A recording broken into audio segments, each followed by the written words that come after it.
기도하고 시작하겠습니다. 사랑의 아버지 하나님 감사드립니다. 전 세계적으로 어려운 일이 있어도 저희들 서로 볼 때 반갑고 또 말씀 대할 때 소망이 생기고 깨달아질 수 있게 성령님의 역사로 함께 해주시니 감사드립니다.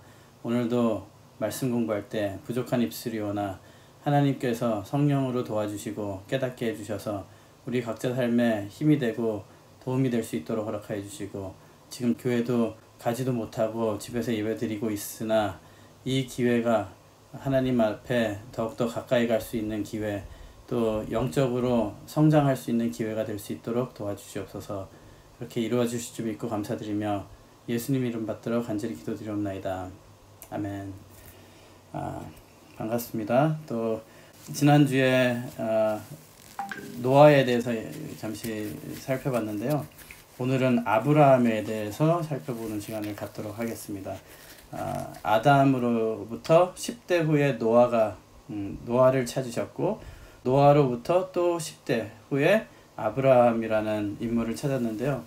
우리 성경에서 가장 중요한 인물이라고 하면 아브라함을 꼽을 정도로 아브라함은 우리의 믿음의 아버지, 또 신약에서도 거의 가장 많이 등장하는 구약의 인물, 그리고 구속사 시리즈에서도 가장 많이 다룬 인물입니다. 그래서 오늘 제목은 언약 백성의 길을 예표한 아브라함의 일생노정, 언약 백성의 길을 예표한 아브라함의 일생노정에 대해서 살펴보도록 하겠습니다. 아브라함은 갈대아 우르에 살고 있었어요. 그 의미는 뭐냐면요, 바벨탑이 지어졌던 그 지역이에요.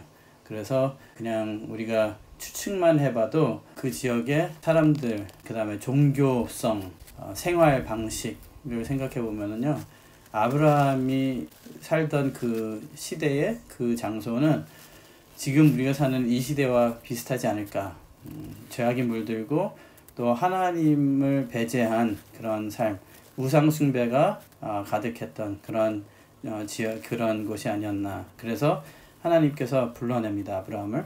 우리 먼저 사도행전 7장 2절에서 4절 말씀 보시겠습니다. 사도행전 7장 2절에서 4절 말씀. 스데반이 설교한 내용의 2절부터 읽겠습니다. 스데반이 가로되, 여러분 부형들이여 들으소서. 우리 조상 아브라함이 하란에 있기 전 메소포다미아에 있을 때에 영광의 하나님이 그에게 보여 가라사대, 내 고향과 친척을 떠나 내가 내게 보일 땅으로 가라 하시니, 아브라함이 갈대아 사람의 땅을 떠나 하란에 거하다가 그 아비가 죽으며 하나님이 그를 거기서 너희 시방 거하는 이 땅으로 옮기셨느니라 그랬어요.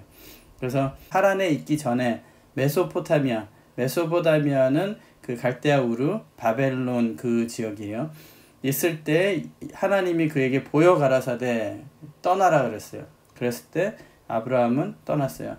그럼 또 한 구절 더 읽겠습니다. 여호수아 24장, 지난번에도 읽었지만 여호수아 24장 2절 말씀에 보면요, 여호수아가 모든 백성에게 이르되 이스라엘 하나님 여호와의 말씀에 옛적 너희 조상들 곧 아브라함의 아비 나홀의 아비 데라가 강 저편에 거하여 다른 신들을 섬겼으나 그랬어요.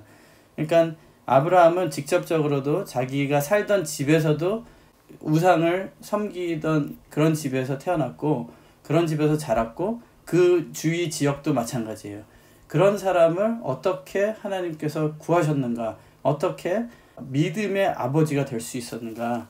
우리가 소망을 둘 수 있는 것은, 우리도 배경이 어떤 사람, 우리 믿는 사람 중에 어떤 분들은 모태신앙이 아니고 다 커서 전도받은 사람들도 있고, 가족 중에 나만 예수님 믿는 사람들도 있어요. 참 신앙생활 할 때 나 혼자 가족 중에 나 혼자 믿는다, 우리 가족 식구들이 같이 우리 교회 다니지 않는 것이 얼마나 서러운지 아십니까? 그런 성도들이 있어요. 너무너무 힘들대요, 혼자서 이 길을 가는 게. 근데 아브라함도 믿음의 아버지, 믿음의 거의 뿌리라고 할 수 있는 아브라함도 그런 외로운 길을 걸었다는 거. 왜냐면요, 우리가 계속 창세기 1장 창조 역사를 비교해서 보고 있잖아요. 제3일에 창조 3일, 제3일째 무치 드러나게 하셨어요. 그래서 땅이 땅이 물에서 나오게 만드셨어요. 마찬가지로 요한계시록 17장 15절 말씀 보면요, 물은 음녀가 앉은 그 물은 사람들이에요. 백성들. 그래서 죄악 중에 사는 사람들, 세상 죄악 세상을 말씀하고 있는데, 그 안에서 끌어내온 게 아브라함이에요. 땅이 물로 가득 찼던 땅이 이제 물이 움직여주고 땅이 드러난 것처럼 죄악 속에 살던 갈대아 우르에 살던 아브라함을 건져내서 이제 물을 건너서 오게 만든 역사가 하나님의 소명이에요. 아브라함을 부르신 소명이라는 것이죠. 그러면은 그런 자기 아빠 데라도 믿지 않는 사람, 하나님의 존재는 알았겠죠. 셋의 계열이니까 그 계열 속에 흘러내려오는 믿음이 있어요. 그렇지만 그걸 무시하고 살았던 데라와 그 조상들, 그리고 그 지역의 모든 사람들, 그런 영향 중에 하나님께서 부르셨을 때 순종하고 올 수 있었던 믿음은 어디서 났을까? 물론 하나님께서 택하시고 그 마음을 역사하셨겠죠. 그렇지만 성경에는 그런 증거도 있는 거예요. 어디서 아브라함이 믿음을 얻을 수 있었을까? 우리가 지난번에 노아 자손들의 족보에 대해서 공부를 했어요. 그렇죠? 노아가 셈을 낳고 셈은 100세에 아르박스를 낳고 등등 했어요. 근데 그 100세의 아르박사르를 낳은 것이 홍수 2년 후, 홍수 후 2년이라고 했어요. 2년째. 그래서 여기에 홍수가 있었다면요, 그 후에 플러스 2년이에요. 2년이 여기 아니고요. 2년이 아르박삿, 2년 후에 아르박삿이 난 거예요. 예. 그래서 그것을 계산을 해보면요, 2년 후에 아르박삿이 났고, 홍수 후 2년 후에 아르박삿을 낳고, 그 다음에 그 후 35년 후에 셀라를 낳고, 그 후 30년 후에 에벨을 낳고, 그 후 34년 후에 벨렉을 낳고 쭉 이어 내려간 거예요. 그래서 창세기 9장 28절 29절 말씀 보시겠습니다. 창세기 9장 28절 29절 말씀. 홍수 후에 노아가 350년을 지내었고 향년이 950세에 죽었더라 그랬어요. 350년을 지냈대요. 이렇게 하면은 여기서 2 플러스 35 플러스 30 플러스 34 플러스 하면은 답이 얼마일까요? 292년이에요. 그러니까 홍수 이후에 292년이 지나서 아브라함이 났다는 거예요. 그러니까 아브라함은 홍수 후 292년이 지나서 태어났고, 노아는 홍수 후 350년을 더 살았어요. 그러면은 아브라함이 먼저 태어났을까요? 노아가 먼저 죽었을까요? 아브라함이 먼저 태어났죠. 노아가 죽기 전에. 네. 그래서 아브라함이 58세일 때 노아가 죽은 거예요. 아브라함이 노아를 만났을 수 있는 가능성이 생기는 거죠. 그죠? 그래서 아브라함이 노아를 만났다면은, 우리가 지난번에 창세기 5장 족보 공부할 때 아담이 라멕이 56세까지 살았어요. 그죠? 그리고 노아는 아담을 못 만났지만 라멕이 그 믿음의 전수되는 그 다리 역할을 해준 거예요. 노아에게. 그렇기 때문에 아담이 먼저 죽었어도 노아는 아담을 못 만났어도 믿음을 전수받을 수 있었다. 그런데 보세요. 이 사람들이 믿는 사람이 아니었다면, 아브라함 바로 위에 조상 몇 대가 제대로 하나님의 말씀을 전수할 수 있는 만한 믿음이 없었다면, 그것을 아시는 하나님은 노아를 아브라함이 태어나서 58세 될 때까지 살려두신 거예요. 그렇다면 아브라함의 믿음이 어디서 배웠을까? 믿음은 우리 속에서 단단하고 나타나지 않고 내 의지로 내가 믿어야 되겠다 해서 믿어지는 게 아닌 것 같아요. 믿음은 진짜 말씀이 들어와야지 그 하나님의 영, 성령이 들어오고 그 영을 통해서 믿게 되는 거예요. 믿음은 에베소서 2장인가요? 2장 8절인가요? 믿음은 하나님의 선물이라고 그랬어요. 그래서 믿음은 내가 이후에 뭐 잘 믿을 거야. 뭐 실컷 내 할 일 하고 내 살 거 살고 그러고 믿을 거야. 그게 안 된다는 거예요. 그 말씀이 계속 들어와서 차곡차곡 쌓이고 살아있는 말씀이 역사를 해야지 믿어지는 거거든요. 다시 말해서 아브라함도 그냥 모든 영향과 가르침이 다 말씀이 없는데 믿을 수가 없었을 거라는 것이죠. 분명히 어디서 언약의 말씀을 받았기 때문에 믿을 수 있었다는 것이고, 하나님이 부르셨을 때 그 부르심에 응답할 수 있고 또 따라간다는 것은 그거는 쉬운 게 아니거든요. 내 손과 발이 움직여져야지 순종이 되는데, 그게 모든 상황에서 내 인생이 있는데 간다는 것이 쉽지 않다는 것이죠. 하나님이 부르셨을 때 갈 수 있었던 것은 그만큼 언약의 말씀에 확실한 믿음이 있었을 거라는 것을 저는 믿고 있습니다. 그래서 어디서 누가 가르쳤느냐, 데라는 아닐 거라는 거죠. 나홀도 아닐 거예요. 벨렉에 대해서도 우리도 배웠잖아요. 그러니까 그렇다면은 이 위의 조상들, 노아도 살아 있었다는 거예요. 아브라함이 태어났을 때 이 조상들의 영향이 있었을 것이다 라는 거죠. 또 한 가지는 에벨이, 지난번에 공부할 때 에벨이 강을 건넌, 에벨이 히브리어로 에벨이거든요. 근데 에벨은 강을 건너다 라는 뜻을 가지고 있어요. 그리고 이 벨렉 시대 이후로 보면은 바벨탑을 짓고 죄악 속에 사는 이 동네가 다 우상 숭배하는 동네가 될 정도면은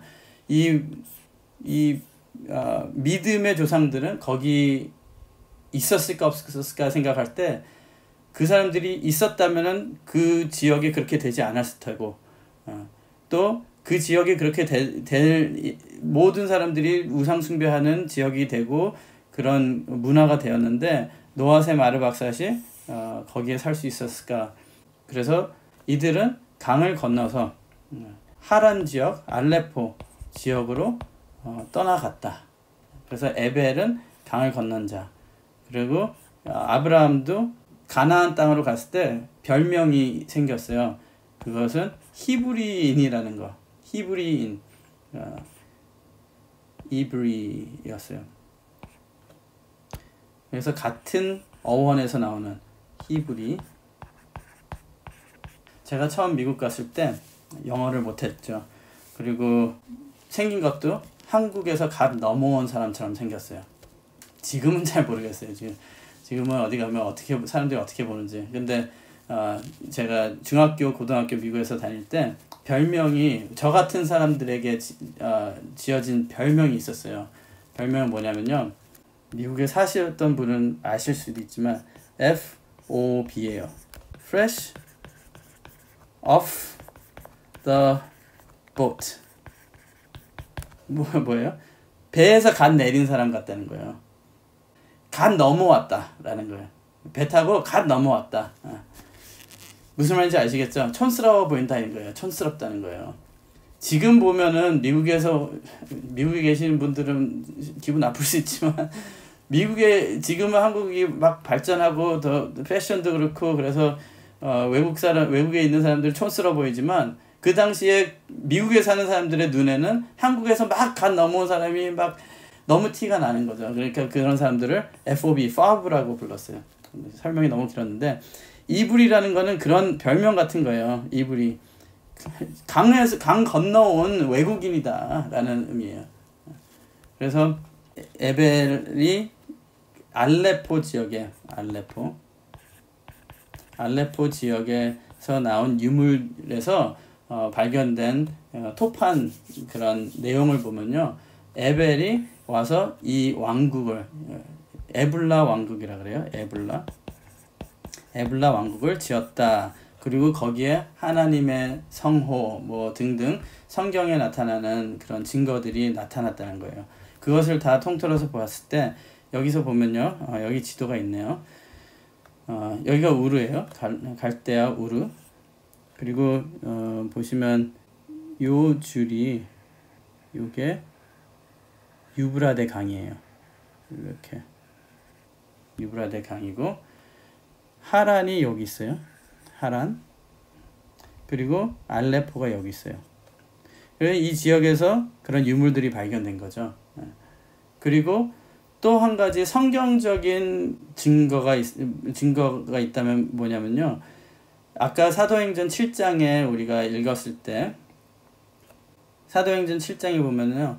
2절에 우리 조상 아브라함이 하란에 있기 전 메소포타미아에 있을 때에 그랬어요. 그러니까 메소포타미아는 갈대아 우르고 그 다음에 하란에 있었다는 거죠.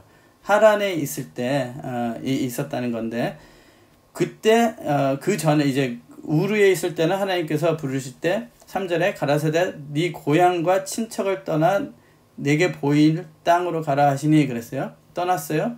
그 다음에 창세기 12장에 또 부르심이 있어요. 11장 31절 보면요. 데라가 그 아들 아브라함과 하란의 아들 손자 롯 그 자부 아브라함의 아내 사레를 데리고 갈대아 우르에서 떠나 가나안 땅으로 가고자 하더니 하란에 이르러 거기 거하였으며. 그래서 가나안으로 안 가고 처음에 우르에서 하란으로 갔잖아요. 하란으로 갔을 때 12장 여호와께서 아브라함에게 이르시되 너는 너의 본토 친척 아비집을 떠나 그랬어요. 그죠? 여기서 하나님이 또 두 번째 부르심인데 여기 하란에 있을 때 여기 우르에 있을 때 본토 친척을 떠나라 그랬어요. 그래서 그 데라랑 같이 하란으로 갔어요. 하란으로 가서 있는데 하나님께서 또 부르시는 거예요. 여기서 하란에서는 뭐라고 하시냐면은 본토 친척 아비집을 떠나래요. 세 가지를 떠나려는데 여기서 친척이 누가 있느냐라는 거죠. 친척이 있었기에 친척을 떠나라 그랬을 거 아니에요. 만약에 노아, 셈, 에벨 등이 여기서 살고 있었다면은 여기에는 친척이 없었을 거라는 거죠. 근데 이들이 여기로 이주를 했었기 때문에 그곳에서 이제 친척까지도 떠나서 친척과 아비집까지도 떠나서 가나안으로 가라라고 말씀을 하신 거라는 거죠. 그래서 우리가 그것을 모두 다 통합해서 봤을 때 아브라함이 노아에게 언제 말씀을 배울 수 있었을까? 여기서도 그랬겠지만 하란에서도 양육을 받을 수 있는 기회가 있지 않았을까? 우리가 생각해 볼 수가 있습니다. 오늘 아브라함에 대한 내용이 많기 때문에 오늘 다 못 끝내면 다음 주에 이어서 하고요. 일단은 아브라함의 분리에 대해서 생각을 해보도록 하겠습니다. 아브라함의 분리. 하나님께서 부르셨을 때는 아브라함의 인생에 하나님께서 이제 간섭하시고 개입하셔서 아브라함을 하나님의 사람으로 만드시겠다는 작정을 하신 거예요. 그 뜻을 이루시기 위해서 부르셨다는 거죠.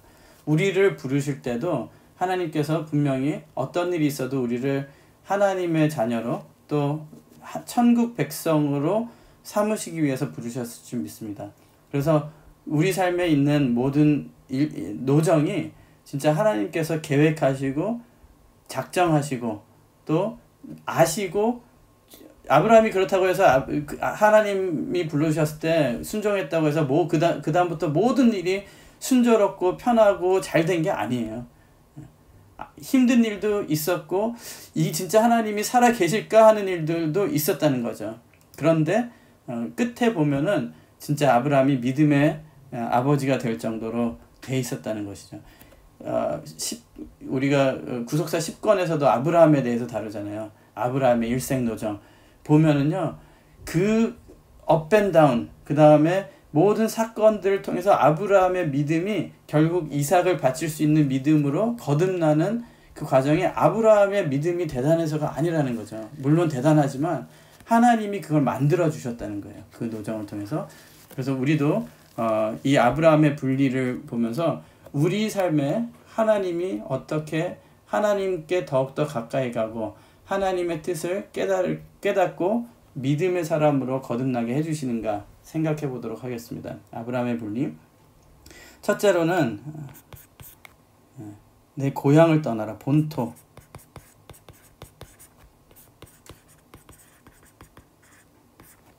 고향을 떠나라. 아까 사도행전 7장 2절에도 있었고 창세기 12장 1절에도 말씀하셨어요. 또 느헤미야 9장 7절 8절에도 옛적 아브라함을 택하시고 갈대아 우르에서 인도하여 내시고, 고향이라는 것은 먼저는 아브라함의 고향은 우상 숭배하던 곳이에요. 그래서 우리에게도 우상 숭배하는 이 세상에서 떠나라라는 말씀이죠. 그리고 옛 습성을 떠나라. 우리가 죄짓거나 우리가 순종하지 못할 때 가끔 이런 핑계를 대요. 나는 어려서부터 성격이 그랬어. 또는 우리 국민성이야. 뭐 그런 식으로 내가 태어났을 때 가지고 태어난 거에 대해서 자부할 때도 있고 그걸 핑계를 삼을 때가 있어요. 하나님께서는 그것까지도 다 떠나라는 거예요. 그리고 히브리서 11장 16절 말씀 이하에도 말씀한 것처럼 아브라함은 하늘나라를 자기의 본향으로 생각을 했대요. 그만큼 이 땅에 이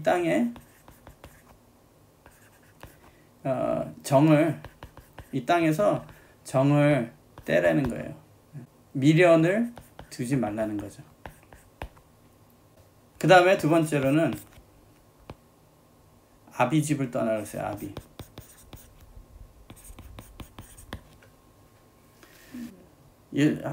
하나님이 하나님께서 내가 너의 아버지다. 너는 나의 아들이다.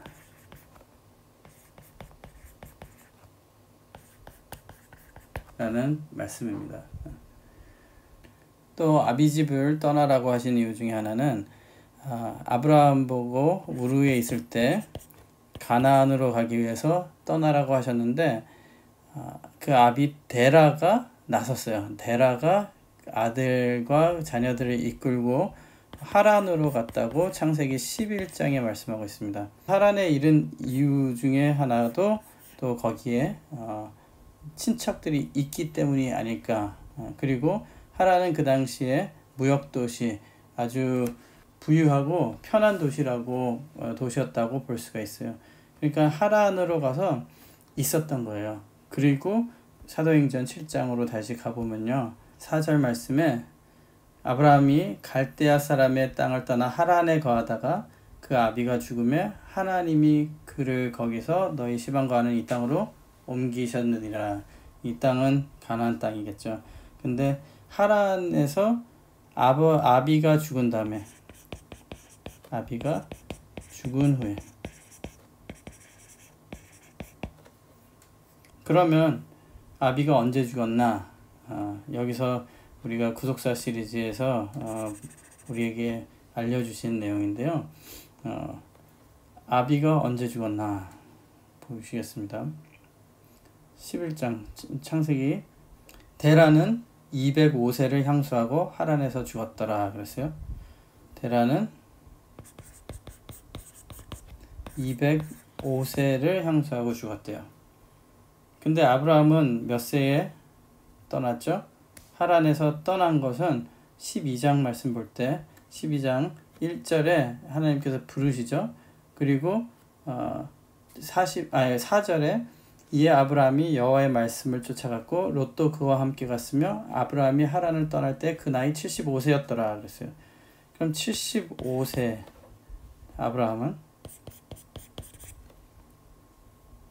아브라함이 75세였으면 마이너스를 하면요 130세가 나오죠. 데라가 130세에 아브라함을 낳나요? 아니잖아요. 창세기 11장 26절 말씀에는 데라는 70세에 아브람과 나홀과 하란을 낳았더라 그랬어요. 아브람을 낳은 나이가 70세예요. 다시 거꾸로 생각하면요. 아브라함을 낳은 나이가 70세인데 아브라함이 75세에 하란을 떠났어요. 그러면은 145세가 된다는 거죠. 데라가 145세에 떠났는데 데라가 죽은 다음에 아브라함이 떠났다고 그랬잖아요. 근데 데라는 205세에 죽었어요. 뭐가 지금 많이 헷갈리죠? 데라가 다시 말해서 데라가 아브라함을 130세에 낳았던지 아니면 데라가 145세에 죽었던지 둘 중에 하나가 돼야 되는 거예요. 근데 성경은 아브라함은 75세에 떠났고 데라는 아브라함을 70세에 낳았고 그 다음에 데라는 205세에 죽었다고 말씀하고 있어요. 그럼 성경이 틀린 것인가? 이런 부분이 구속사 시리즈에 많이 나오죠. 성경이 과연 틀린 것인가 하는 그런 질문을 원로 목사님은 구속사 시리즈의 저자는 그런 것을 통해서 참 성경이 말이 안 맞을 때는 사람들이 많이 성경을 의심하거나 믿음을 저버릴 때가 있어요. 그런데 그 부분들을 하나님께서 일부러 관심을 좀 가져라. 좀 이상한 거 보이지 않느냐? 좀 더 생각을 해봐라. 거기에 비밀이 담겨 있다는 거예요. 그러면은 어떤 일이 있었는가? 그래서 히브리어 헬라어로 성경을 바르게 깨달으면요. 좀 더 이해하기가 쉬운 거예요. 그래서 보시겠습니다. 사도행전 7장 4절 말씀에 아브라함이 갈대아 사람의 땅을 떠나 하란에 거하다가 그 아비가 죽음에 하나님이 그를 거기서 너희 시방 거하는 이 땅으로 옮기셨느니라. 여기서 데라가 죽었다는 것은 헬라어로 아포스네스코예요.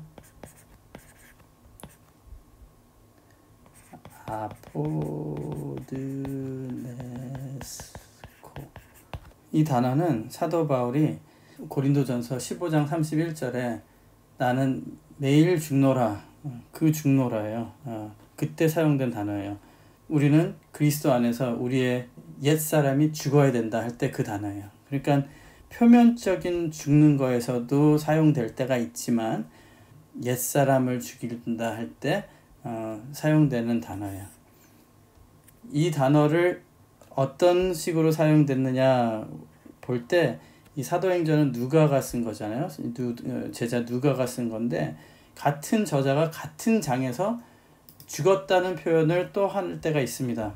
15절에 보시면은 사도행전 7장 15절 말씀 보시면 야곱이 애굽으로 내려가 자기와 우리 조상들이 거기서 죽고 이거는 역사적으로 진짜 죽은 것에 대해서 말하고 있는 거거든요. 거기서는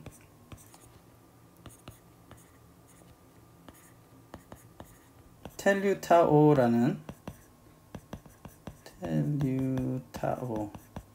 헬라어를 사용해요. 진짜 죽은 거. 근데 같은 장에서 불과 11절 차이밖에 안 나는데 죽었다는 말을 하는데 한 번은 어퍼스네스코를 쓰고 한 번은 텔류타오를 썼다는 것은 그 의미가 다르다는 거예요.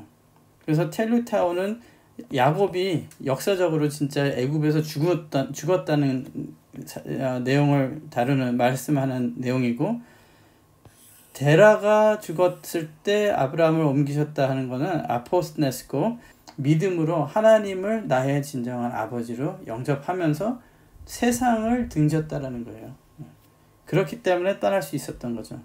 데라는 우리가 잘 아시듯이 데라라는 이름의 의미는 지체하다예요. 머무르다, 지체하다. 하란에 지체했잖아요.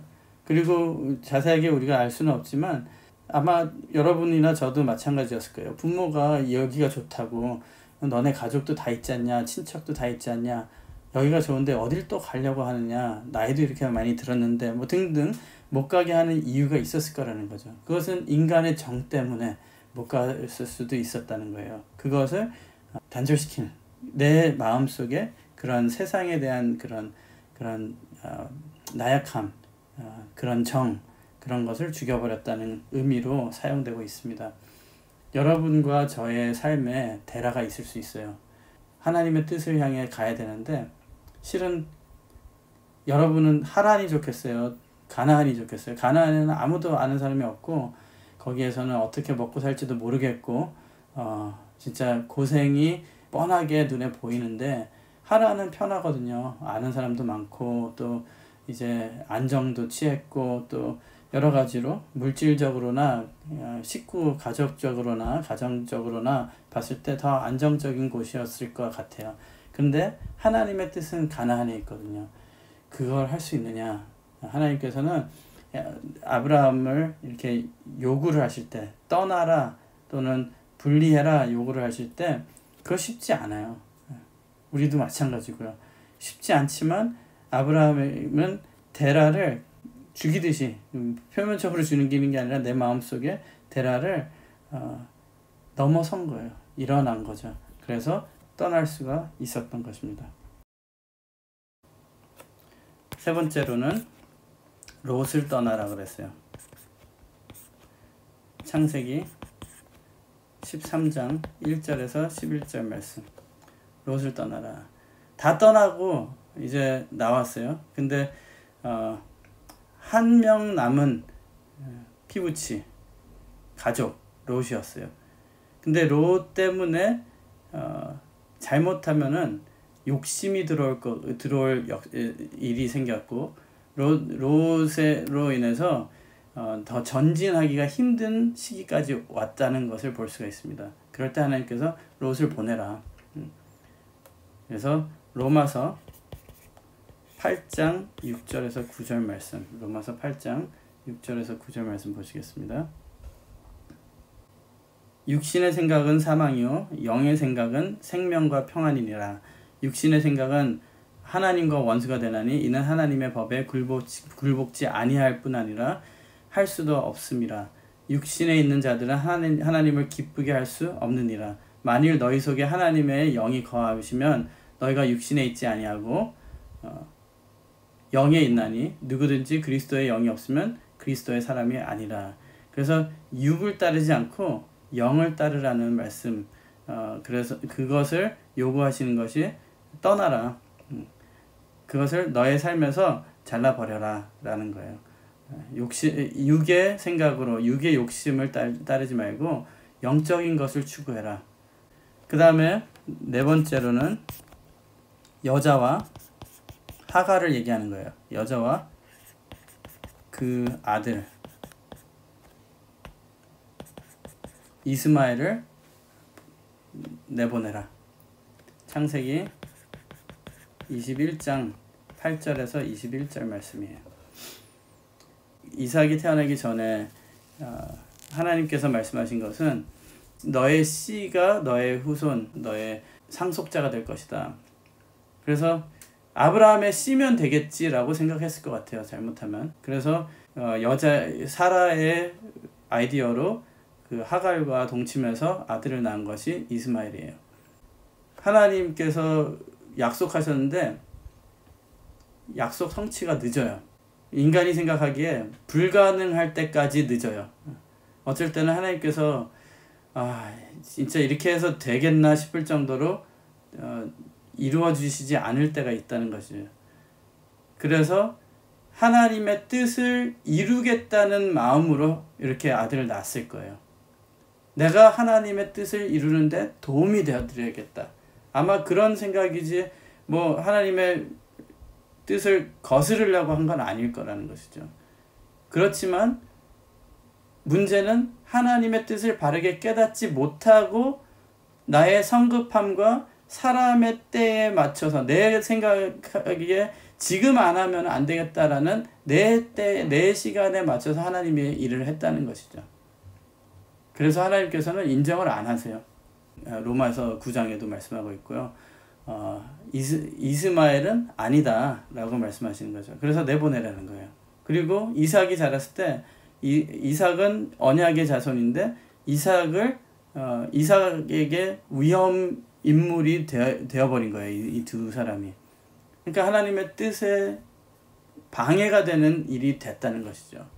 내가 하나님의 뜻이라고 생각해서 했을지언정 내가 제대로 깨닫지 못하고 한 일, 그의 결과, 그것에 대해서 회개를 하라는 거예요. 아브라함의 이 케이스에 보면요, 그 회개하기 위해서는 이 여자와 아들을 보내야 되는데 여자는 보낼 수 있었을 거예요. 근데 아들은 첫 아이였어요. 물론 사라를 통해서 난 아들은 아니지만 그래도 자기 씨라는 거죠. 그리고 첫 아들을, 장자죠. 장자를 얼마나 사랑했겠어요. 거의 16년, 17년을 같이 살았단 말이죠. 정도 붙었고, 이삭이 태어나기 전까지는 얘밖에 없었어요. 그런데 그것을 보내라는 거 쉽지 않은 일이라는 것이죠. 그렇다, 네가 지은 죄를 감당해라는 거죠. 회개하라는 거예요. 내가 잘못 깨달은 거, 내가 잘못 알고 하나님의 뜻을 거스른 것, 그것을 떠나라는 거죠. 그 다음에 5번째로 이삭입니다. 가장 의심할 것 없이 가장 어려운 시험이었어요. 이스마엘도 보냈어요, 이미. 그러니까 2가지가 문제가 되는 거예요. 여기서는 하나님께서 이삭을 번제로 죽이라는 거죠. 살인을 하라는 거예요. 제물로 바치라는 거예요. 그럼 자기 아들을 죽이라는 거 누가 할 수 있겠습니까? 진짜 사이코가 되지 않는 이상, 그것도 하나님께서 꿈에서 그랬어요. 그러면은 와이프한테 얘기해도 진짜 이혼감 100%, 200% 이혼 당할 문제예요, 지금. 그리고 아들한테 얘기하면은 지금 아브라함은 130세 정도 됐을 텐데, 그런데 이삭은 그렇다면은 100세에 났으니까 가장 힘이 있고 그런 청년이에요. 그럼 여러분이 아브라함이라고 생각해 보세요. 이놈을 죽여야 되는데 어떻게 할까? 작전을 짭니까? 아무리 하나님이 말씀하셨어도 우리 그러잖아요. 아닌 건 아니라고. 참. 근데 아브라함은 2가지 문제예요. 인간의 정. 더 중요한 문제는 오케이, 하나님이 말씀하셨으니까 죽이자라고 결정을 하더라도 문제가 되는 게, 하나님께서 분명히 말씀을 하셨거든요. 이 이삭을 통해서 다른 사람 이스마엘도 아니고 이삭만 내가 택한 자다. 그리고 이삭을 통해서 너의 후손이 하늘의 별같이 많게 해주겠다라고 약속을 하셨어요. 그래서 이스마엘도 보냈고, 그래서 지금 100살 때까지 기다렸고, 그것만을 바라보고 인간의 정을 떠나서 하나님의 뜻이라고 생각하고 믿었기 때문에 그걸만을 향해서 달려온 거예요. 근데 갑자기 결혼도 안 했는데, 자녀도 없는데 죽이라는 거예요. 그러니까 하나님의 말씀이 앞뒤가 안 맞는 상황에서 어떤 말씀을 순종을 해야 됩니까? 라고 하고 믿음을 저버릴 수 있는 상황이라는 거죠. 여러분들 신앙생활 하다 보면 그럴 때가 있어요. 하나님이 말이 안 맞는 것 같은 때가 있고, 앞뒤가 안 맞는 것 같은 때가 있고, 내가 이해할 수가 없을 때가 많아요. 내 인생의 목표로 삼고선 달려왔는데 그게 하루아침에 그냥 물거품이 된 느낌 아세요? 그런 때가 있다는 것이죠. 아브라함이 지금 겪고 있는 시험은 바로 그거예요. 인간적으로도 힘들죠. 그렇지만 하나님이 작정을 하고 시험을 하신 거거든요. 이 22장 1절 보면은요, 하나님이 시험하려고 아브라함을 불러서 시킨 거예요. 하나님이 작정을 하고 시험하자고 하면은요, 우리가 하나님에 대해서 시험이 들 때가 있다는 거예요. 말씀에 대해서. 이게 진짠가? 그래서 결국에 이 씨름은요, 하나님과 하는 씨름이에요. 진짜 하나님이 네가 날 믿을래 안 믿을래 작정하고 시험을 하신 거죠. 그랬을 때 아브라함은 여기 주저하지 않는 모습을 보였다는 말이죠. 새벽에 일어나서 3일 길을 걸어요. 3일 길을 걷는데 뒤돌아보지도 않는 모습을 볼 수가 있습니다. 작정 3일이라고 그러잖아요. 3일을 견디기가 쉽지가 않은데 3일을 견뎌요. 3일을 걸어서 가가지고 이걸 어떻게 했을까요? 어떻게 문제를 해결을 했을까요? 이 문제는 영적인 문제예요. 하나님과의 관계에 대한 문제고 말씀을 끝까지 따르느냐 안 따르느냐 그 문제거든요. 여기서 포기할 수도 있는 상황인데 어떻게 이 문제를 해결을 했을까요? 히브리서 11장 17절에서 19절 말씀 보시겠습니다. 히브리서 11장 17절에서 19절 말씀. 아브라함은 시험을 받을 때에 믿음으로 이삭을 드렸으니 저는 약속을 받은 자로 돼 그 독생자를 드렸느니라. 여기 분명히 말씀하고 있잖아요. 약속을 받은 자다. 근데 드리라고 그랬어요. 저에게 이미 말씀하시기를 내 자손이라 칭할 자는 이삭으로 말미암음이리라 하셨으니 저가 하나님이 능히 죽은 자 가운데서 다시 살리실 줄로 생각한지라. 비유컨대 죽은 자 가운데서도 도로 받은 것이니라. 그러니까 부활을 간접적으로 체험했다는 거예요. 근데 우리는 예수님께서 부활하셨다는 것을 믿기 때문에 부활이라는 개념이라도 있는데요. 그 당시에는 부활이라는 개념이 없었어요.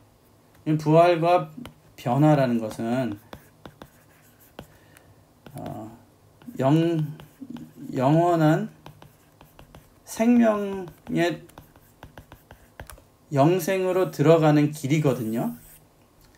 근데 아브라함이 부활에 대해서 언급을 하고 믿었다는 것은 이 영원한 생명에 대한 무슨 개념이 있었다는 거예요. 벌써.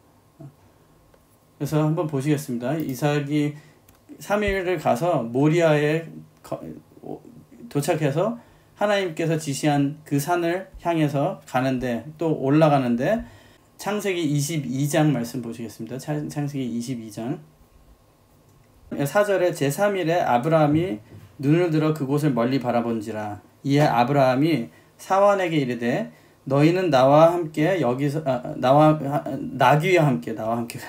나귀와 함께 여기서 기다리라. 내가 아이와 함께 저기 가서 경배하고 너희에게로 돌아오리라 그랬어요. 이 말씀을 히브리어로 읽으면요 내용이 좀 더 자세한데요. 너희 이제 사환들 종들에게는 산 밑에서 기다리라 그래요. 나귀랑 함께. 그리고 나하고 이 아이와 함께 올라가서 경배하고 너희에게로 돌아오리라 그랬어요. 근데 히브리어에는 동사에도 단수 복수가 들어있고요. 내가 아이와 함께 저기 가서 경배하고 너희에게로 돌아오리라 했을 때 영어로 하면 we will return이에요. 그러니까 거기 올라가서 실은 이삭을 죽이고 아브라함 혼자 내려와야 되는 거잖아요. 그런데 말할 때 어떻게 보면 이 사환들을 속이려고 이삭이 듣고 있기 때문에 그랬을 수도 있다고 생각이 들어요.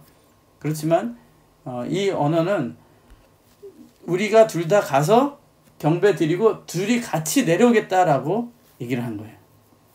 또 6절 아브라함이 이후에 번제 나무를 취하여 그 아들 이삭에게 지우고 자기는 불과 칼을 손에 들고 두 사람이 동행하더니. 불과 칼은 번제에 쓰일 두 가지 도구예요. 그 다음에 이삭이 그 아비 아브라함에게 말하여 가로되 내 아버지여 하니 그가 가로되 내 아들아 내가 여기 있노라. 이삭이 가로되 불과 나무는 있거니와 번제할 양은 어디 있나이까. 그랬을 때 아브라함의 답은 뭘까요? 바로 너다. 그러지 못한 거죠. 어떻게 아들이 이 말을 물어봤을 때 가슴이 찢어졌을 것 같아요. 어떻게 대답을 하나. 근데 아브라함이 가로되 아들아 번제할 어린 양은 하나님이 자기를 위하여 친히 준비하시리라 하고 두 사람이 함께 나아가서. 여기 이 답이 하나님이 자기를 위하여 친히 준비하시리라를 히브리어를 직접 번역을 하면요 하나님이 자기 자신을 친히 준비하시리라.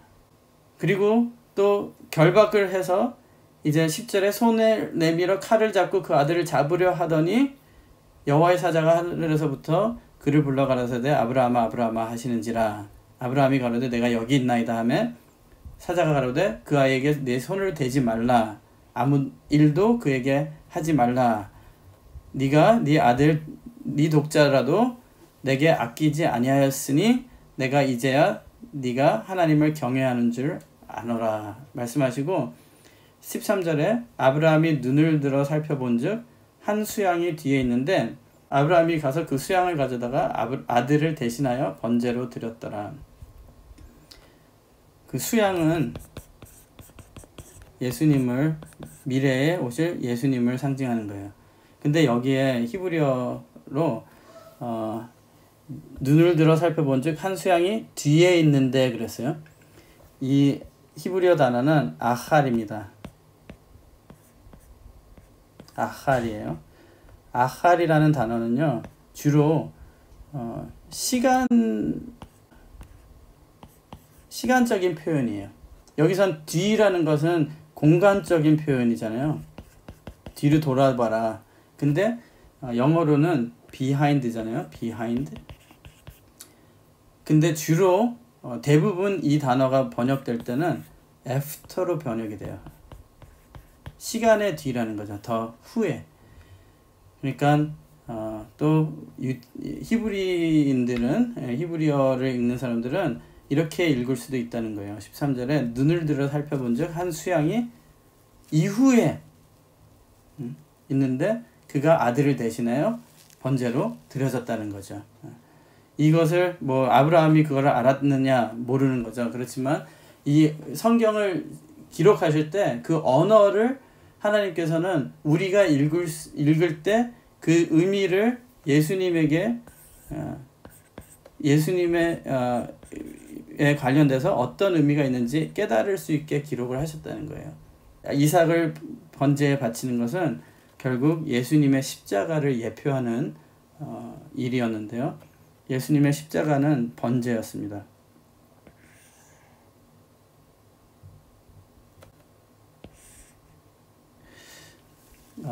십자가가 번제인 이유는 번제를 드릴 때는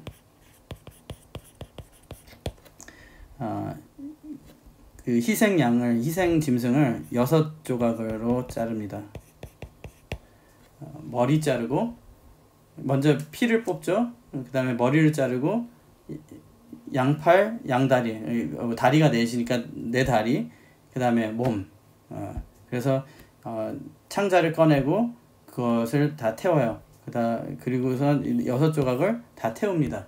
그러니까 6조각을 한 다음에 이제 불로 태우는 거예요. 십자가에 달리신 예수님은 주로 십자가 처형은 피 흘려서 죽는 것이 아니고 목을 찔려서 죽는 것이 아니고 이 매달려 있는 동안에 우리가 지난번에도 얘기했죠. 태양빛의 화상, 겉으로는 화상이고 속에 장기가 부글부글 끓어올라서 터져서 죽는다고 합니다. 가시면류관, 양팔, 양손, 양발, 그래서 그 다음에 옆에 창으로 해서 6군데. 그래서 그리고 태양빛으로 태워 죽이는 처형이에요. 그래서 예수님께서 우리의 죄 때문에 아브라함이 이삭을 바칠 때는 하나님께서 아브라함아 그 아이에게 손을 대지 말라고 말씀하셨지만 하나님 아버지께서 그 독생자를 죽이실 때는 누구도 멈추라고 할 수 있는 사람이 없었다는 거예요. 아브라함이 이 시험을 이길 수 있었던 비결은 무엇인가? 그 내용만 잠시 생각해보고 마치겠습니다. 아브라함이 이 시험을 이길 수 있었던 비결. 첫째로는 자기가 이해할 수 없는 일이지만 아까도 말씀드렸듯이 앞뒤가 안 맞는 것 같지만 나보다 더 큰, 내가 이해할 수 있는 것보다 더 큰 세계가 있다는 것을 깨달았다는 거죠. 말씀 세계.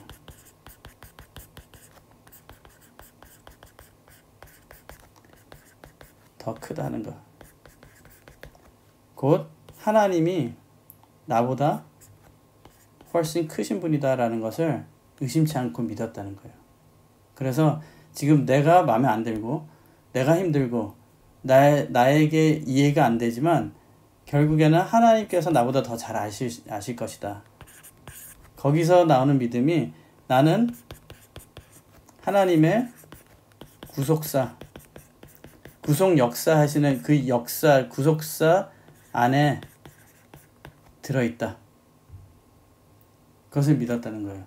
그래서 지금 내가 죽고 내가 어떻게 돼도 하나님의 역사, 구원 역사는 이어져 나갈 것이고 지금 내가 이해하지 못하지만 이 사건을 통해서 아니면 나의 인생의 희생이나 나의 순종을 통해서 하나님의 뜻이 이루어질 거라는 것을 의심치 않고 믿었다는 거예요. 그러니까 지금 현재 내가 이해하지 못하는 일도 전체 구속사를 두고 봤을 때 이래서 그랬구나 라는 것을 이후에라도 깨달을 수 있게 해주셨다는 것이죠. 아브라함은 그 당시에 예수님, 자기가 이삭을 죽이는 게 예수님을 예표하는, 십자가를 예표하는 사건이라고 생각하지 못했을 거예요. 못했을 수도 있어요. 그죠? 근데 그것을 믿었다는 거죠. 이 믿음은 아브라함의 일생 노정에 여러 가지 사건이 있었는데 그를 통해서 깨달은 것이고 알게 된 것이고 훈련이 된 거예요. 우리도 어떤 일이 있어도 우리는 하나님의 구속사 안에 있다라는 것을 믿고 안심하시길 바랍니다. 그리고 세 번째는 아까도 말씀드렸지만 영원한 세계, 영생의 세계를 깨닫게 됐어요. 그래서 생명과 사망의 관계를 바르게 이해를 하고 있었다는 거예요. 표면적으로 이 육이 죽어도 하나님의 영생은 전혀 하나님께서 하시는 역사와 이 영생에 대해서는 전혀 상관이 없다는 것을 깨달았어요. 그래서 그것을 깨달은 이 아브라함에 대해서 예수님께서 산자라고 불러요. 산자. 마태복음 22장에 예수님께서 하나님은 산자의 하나님이고 죽은 자의 하나님이 아니라라고 말씀하시면서 산자의 하나님, 그래놓고 하나님은 아브라함의 하나님, 이삭의 하나님, 야곱의 하나님이라고 그랬어요. 그러면 산자의 하나님이면 이고 아브라함의 하나님이면 아브라함은 산자가 된다는 거예요. 그죠? 근데 그 당시에 아브라함은 죽은 지 오래됐거든요. 그러니까 영적으로 봤을 때 산자냐 죽은 자냐, 그것은 내가 육적으로 코에 숨을 쉬고 있다고 해서 산자가 아니라 하늘 그 세계에 들어간 자를 말씀하고 있는 거죠.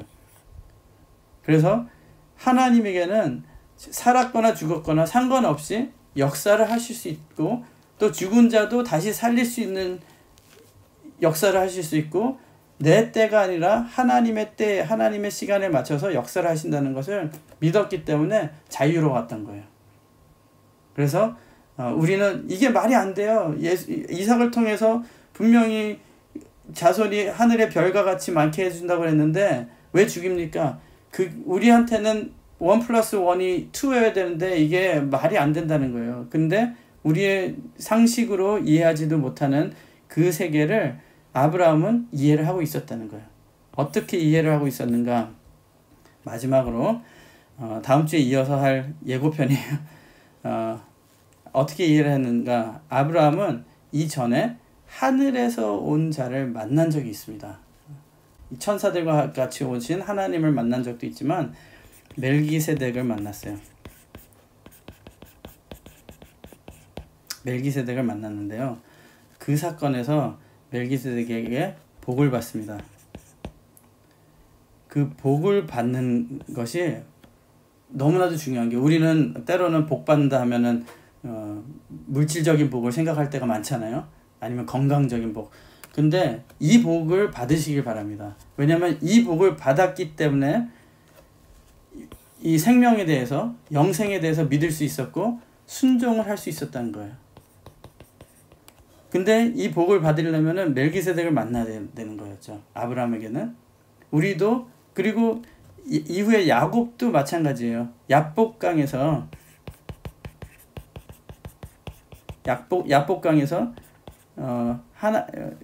하나님을, 사람과 씨름을 하죠. 근데 알고 보니까 좀 더 깨달아진 게 천사였어요. 근데 더 깨닫고 보니까 하나님이라는 거죠. 그래서 그 장소를 브니엘이라고 했잖아요. 프니가 얼굴이에요. 엘은 하나님이고, 하나님의 얼굴을 내가 본 곳이다 라고 해서 브니엘로 이름을 정했는데요. 거기서 씨름하다가 환도뼈까지 뿌려졌는데 놓질 않았어요. 놔라, 안 된다, 놔라, 어떻게 하면 놔줄 거냐 그랬더니 나에게 복을 주세요. 그러면 놔주겠습니다. 그래서 새 이름 이스라엘을 받고 복을 받았는데 그 복이 같은 복이라고 봅니다. 그 복이 이 복을 받고 에서와 화해하게 돼요. 근데 그 화해라는 것은 영적으로 에서보다 훨씬 높은 자리에 있었기 때문에 자기 물질까지도 다 주면서도 속이 안 아픈 거예요.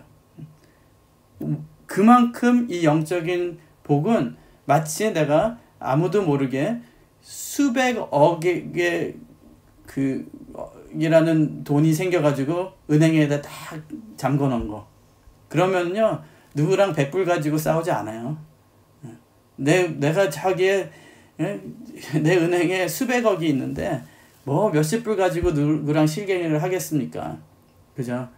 물질적으로 이게 표현을 해서 죄송하지만 영적으로는 그게 훨씬 더 높은 거라는 거죠. 너무나도 어마어마한 복을 받았기 때문에 자기의 온 재산을, 힘들게 라반 집에서 번 재산을 에서에게 거의 다 줬어요. 에서가 야야야 너무 많이 줘서 나 충분하니까 너 그만 줘도 돼 할 정도로 줬어요. 그런데도 우리는 아깝게 생각이 들겠지만 그렇지 않았다는 거죠.